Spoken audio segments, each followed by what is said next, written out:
Good morning, students. Welcome back to PNMRC e-learning classes. Students, today we are going to solve our next exercise, that is exercise 1.2. But before starting our exercise 1.2, I will give you introduction about it. So first watch the introductory video, then we are going to solve exercise 1.2. So let's start.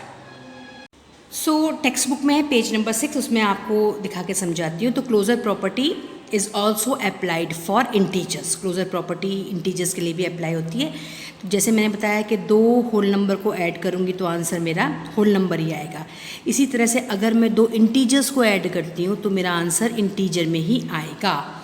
So following are some pairs of integers. ये क्या हैं? आपके integers हैं. अगर मैं इनको add करती हूँ तो मेरा जो आंसर आएगा वो इंटीजर में ही आएगा. देखो आप, -10 + 3, -10 माइनस प्लस माइनस, फिर माइनस कर दें, 10 में से 3 गया, आंसर आएगा -7. -7 क्या है आपका? इंटीजर है. Result is an integer. Result is an integer. उसी तरह से -75 + 18. अब -75 में माइनस प्लस माइनस, माइनस कर देंगे. 75 में से 18 गया, 15 में से 8 गया, 9, 10, 11, 12, 13, 14, 15, 7 और 6 में से 1 गया, that is 5. -57. -57 is also an integer. ये भी क्या है? आपका इंटीजर है. इसी तरह से 19 + -25. अब प्लस माइनस माइनस, 19 में से 25 तो माइनस होगा नहीं, 25 में से 19 माइनस हुआ तो हमारा आंसर आया -6. मैंने आपको क्या बताया? इंटीजर जो होते हैं वो माइनस प्लस दोनों में होते हैं. तो -6 भी क्या है? आपका इंटीजर है. तो रिजल्ट एन इंटीजर. अब ये सॉल्व कीजिए. 27 + -27 + माइनस, तो 27 - 27 दैट इज इक्वल टू 0. तो 0 क्या है? आपका इंटीजर है. Result N integer. इस तरह से हम सबको सॉल्व करेंगे तो इंटीजर है या फिर होल नंबर. अगर हम इंटीजर्स को ऐड करते हैं तो जो हमारा आंसर आता है that is also an integer. Okay. So student, before starting this chapter I will give you a small introduction about this exercise. उससे पहले मैं तुम्हें थोड़ा सा इंट्रोडक्शन देकर मैं तुम्हें कुछ समझाना चाहती हूँ. अगर आप समझ जाएंगे तो आप उस एक्सरसाइज 1.2 को आसानी से सॉल्व कर पाएंगे. तो उसमें properties of addition and subtraction of integers. Properties हैं कुछ एडिशन और सब्ट्रैक्शन की इंटीजर्स की. तो फर्स्ट प्रॉपर्टी है क्लोजर अंडर एडिशन. तो इसमें है सबसे पहले sum of 2 whole number is again a whole number. मतलब क्या हुआ इसका कि अगर मैं कोई 2 होल नंबर को ऐड करती हूँ तो मेरा जो आंसर आएगा वो भी एक होल नंबर ही होगा.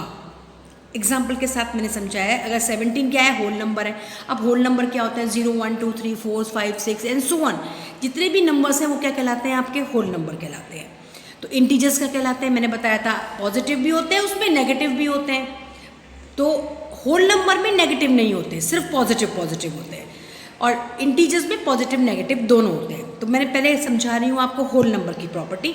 तो मैंने अगर 2 होल नंबर, जैसे मान लीजिए 17 और 24 है, उसको ऐड किया तो मेरा आंसर क्या आया? 41. 17 भी क्या है? आपका होल नंबर है. 24 भी क्या है? आपका होल नंबर है. तो 41 भी क्या है? आपका होल नंबर है. इसका मतलब है अगर मैं कोई 2 होल नंबर को ऐड करती हूँ तो मेरा जो आंसर आता है वो भी होल नंबर में ही आता है. सेम प्रॉपर्टी किस में भी अप्लाई होती है? ये प्रॉपर्टी अप्लाई होती है आपकी एडिशन की प्रॉपर्टी, इंटीजर्स पे भी अप्लाई होती है. तो this property is known as closure property. So integer are also close under addition. Integers are also close under addition. इसका मैं आपको एग्जाम्पल के साथ समझाऊंगी.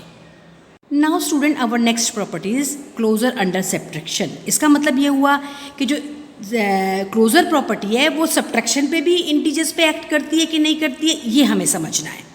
When we subtract an integer from another integer, अगर हम एक इंटीजर को दूसरे इंटीजर में सब्ट्रैक्ट करते हैं तो जो आंसर आता है that is also an integer. तो आंसर जो आएगा वो इंटीजर में ही आएगा. एग्जाम्पल के साथ में 9 क्या है? आपका इंटीजर, उसको सब्ट्रैक्ट किया हमने. 2 इज़ ऑल्सो एन इंटीजर, तो क्या आंसर आया? 7 इज़ ऑल्सो एन इंटीजर. तो हम ये कह सकते हैं integers are closed under subtraction. तो इसका मतलब ये हुआ है closure property for addition, closure property for subtraction वो इंटीजर्स के ऊपर एक्ट या अप्लाई करती है. अब हमारी नेक्स्ट प्रॉपर्टी है commutative property. Students, our next property is commutative property. Commutative property के अंदर क्या होता है, इन अ होल नंबर, पहले होल नंबर से समझाऊंगी, उसके बाद इंटीजर्स पे आऊँगी। In a whole number we can add them in any order, मतलब अगर हमारे पास दो होल नंबर हैं और उनको हम ऐड करते हैं किसी भी ऑर्डर में, तो हमारा जो आंसर आता है वो होल नंबर में ही आता है।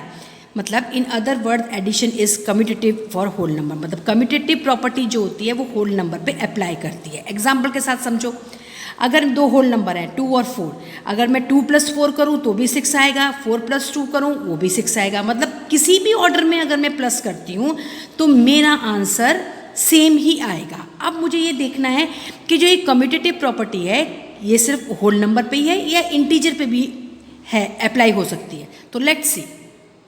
अब बच्चों लास्ट प्रॉपर्टी इस एक्सरसाइज से पहले की है एडिटिव आइडेंटिटी। एडिटिव आइडेंटिटी, अब उसमें क्या होता है, when we add 0 to any whole number, अगर मैं किसी भी होल नंबर 0 1 2 3 4 में किसी में भी मैं 0 ऐड करती हूँ, we get the same whole number, मुझे सेम होल नंबर मिल जाता है। तो 0 is additive identity for integers also. अगर मैं इंटीजर में भी 0 ऐड करती हूँ तो मेरा आंसर जो है आपका सेम नंबर मिल जाता है। एग्जाम्पल के साथ समझा रही हूँ। -8 क्या है आपका, इंटीजर है, उसमें मैंने 0 ऐड किया तो मेरे को वही मिल गया ना, आपका -8 सेम इंटीजर मिल गया। कोई भी ले लो आप, इसके अंदर -2 ले लो, उसमें मैं 0 ऐड करूँगी तो मेरा आंसर क्या आ जाएगा, -2। ठीक है, तो मैं किसी भी इंटीजर के अंदर 4 में कर लो, पॉजिटिव ले लो, 4 में मैंने मान लीजिए अगर 0 ऐड किया, मेरा आंसर 4 ही आएगा। तो मेरा कहने का मतलब है कि अगर मैं इंटीजर के अंदर मैं 0 ऐड करती हूँ तो मेरा जो नंबर होगा वो सेम नंबर आएगा। So this is called as additive identity. So this student, this is the introductory video for exercise 1.2। Now let's solve exercise 1.2। So student, we can say that integers are closed under addition। जो integers जो होते हैं उनके ऊपर जो है क्या नाम क्लोजर प्रॉपर्टी अप्लाई करती है अंडर एडिशन। अब हम बात करेंगे closure under subtraction. Same way integers are added in any order, answer will be the same. मतलब ये हुआ इंटीजर्स पे भी आपकी जो है कम्यूटेटिव प्रॉपर्टी वो अप्लाई होती है। मतलब इंटीजर को मैं किसी भी वे में ऐड कर लूँ मेरा आंसर सेम ही आएगा। Addition is commutative for integer. Example के साथ समझा रखा है, जैसे सपोज फॉर एग्जाम्पल 5 क्या है, इंटीजर है, पॉजिटिव इंटीजर है, और -6 क्या है आपका नेगेटिव इंटीजर है। इन दोनों को मैंने ऐड किया, ठीक है, या -6 क्या है नेगेटिव इंटीजर है और +5 क्या है पॉजिटिव इंटीजर है। तो again plus minus, -5 - 6 that is equal to -1। Same यहाँ पर देखिए, -6 + 5 माइनस प्लस माइनस, -6 में से 5 को हमने माइनस किया, हमारा आंसर आया माइनस। तो दोनों साइड में सेम ही आंसर आ रहा है। इसका मतलब ये हुआ कि मैं अगर इंटीजर को किसी भी ऑर्डर में प्लस करूं मेरा आंसर सेम ही आएगा। अब सब्ट्रैक्शन के लिए ये प्रॉपर्टी अप्लाई होती है कि नहीं ये भी देखते हैं। Subtraction is not commutative for integer. Subtraction जो है वो नहीं है, उसके अंदर कम्यूटेटिव प्रॉपर्टी नहीं लगती है। एग्जाम्पल के साथ समझा रहे हैं, जैसे ये है 5 माइनस, ये माइनस किया हमने -3। अब इसमें ये 5 जो है वो पॉजिटिव इंटीजर है और -3 क्या है आपका नेगेटिव इंटीजर है, और उसको मैंने माइनस किया। मेरा आंसर क्या आया, minus minus plus 5 + 5 that is equal to 5 + 3।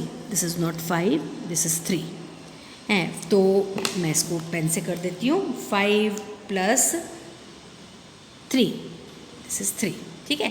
तो 5 + 3 मेरा आंसर क्या आया 8। इधर देखिए अगेन -3 - 5, तो क्या हुआ माइनस माइनस प्लस कर दिया, 5 में 3 प्लस किया, मेरा आंसर आया -8।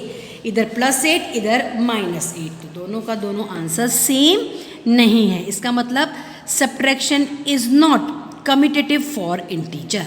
कम्यूटेटिव प्रॉपर्टी जो होती है वो सब्ट्रैक्शन में अप्लाई नहीं होती।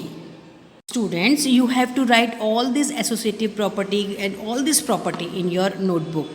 आपको नोटबुक में ये सारी प्रॉपर्टीज एज एन इंट्रोडक्शन लिखनी होगी, ठीक है। Now associative property for any 3 integer. अब एसोसिएटिव प्रॉपर्टी के अंदर हमें क्या लेना है, 3 इंटीजर्स लेने हैं। सपोज मैंने 3 इंटीजर लिए A, B और C। इधर भी ए बी सी। अब इस ये प्रॉपर्टी क्या कहती है, अगर associative property for 3 integer, if the sum of a b plus c, पहले मैं इन दोनों को प्लस करूं, जो आंसर आएगा फिर उसमें ये वाले नंबर को ऐड करूं, या पहले मैं इन दोनों को ऐड करूं, जो आंसर आए उसमें ये ऐड करूं, तो क्या मेरा ये आंसर गलत अलग अलग आएगा क्या? देखते हैं। If the sum of b plus c are group together, b plus c को पहले ग्रुप किया, then we add a to it, उसके बाद मैंने ए ऐड किया, या पहले ए प्लस बी को ग्रुप टुगेदर किया and then we add c to it, answer will be the same, answer दोनों का सेम ही आएगा। एसोसिएटिव प्रॉपर्टी जो होती है वो 3 इंटीजर्स के अंदर अप्लाई होती है। देखो एग्जाम्पल के साथ समझाऊंगी आपको मैं, ऐसे नहीं समझाऊंगी। एग्जाम्पल देखो, -5 है एक इंटीजर, -3 एक इंटीजर है और -2 एक इंटीजर है, इधर भी -5, -3 एंड -2। पहले मैंने क्या किया, ऐड किया -3 और -2 को, फिर मैंने जो आंसर आया उसमें ऐड किया -5 को, या -5 और -3 को पहले ऐड किया, फिर जो आंसर आया उसमें -2 को ऐड किया। मेरा अगर मैं कैलकुलेट करूंगी तो मेरा आंसर सेम ही आएगा, दैट इज -10। इसका मतलब ये है associative property for addition is applied in integers.